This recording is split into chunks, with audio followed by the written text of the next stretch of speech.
दम बम बम बोले, चार चिलम मस्ती में डोले, नशे में कटेगी सारी रात।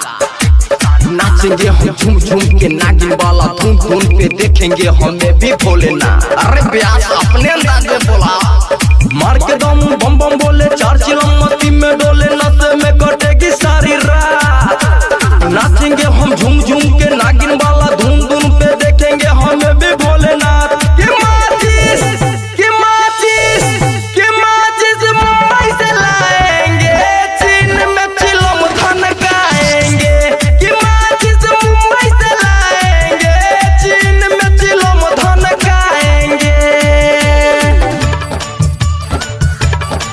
में चिलम धनकाएंगे।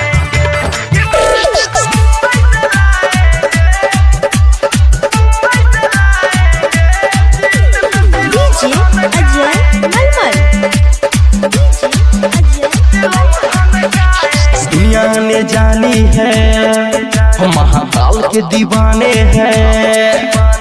बोर्ड में जब आते तो डर जाते जमाने हैं। दुनिया ने जानी है बाबा के दीवाने हैं। मुंड में जब आते तो डरते जमाने हैं। मुंबई से लाएंगे, चीन में चिलम धनकाएंगे। मुंबई से लाएंगे, चीन में चिलम धनकाएंगे। चीन में चिलम धनकाएंगे।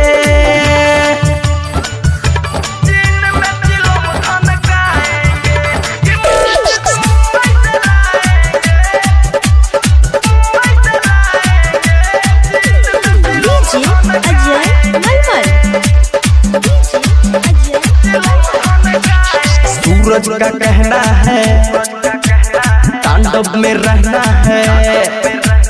देव सुनील का लेक्चर न सहना है। सोनू का कहना है तांडव में रहना है। देव सुनील का लेक्चर न सहना है। मुंबई से लाएंगे, चीन में चिलम धनकाएंगे। मुंबई से लाएंगे, चीन में चिलम धनकाएंगे। अपन music digital recording studio Moniyari.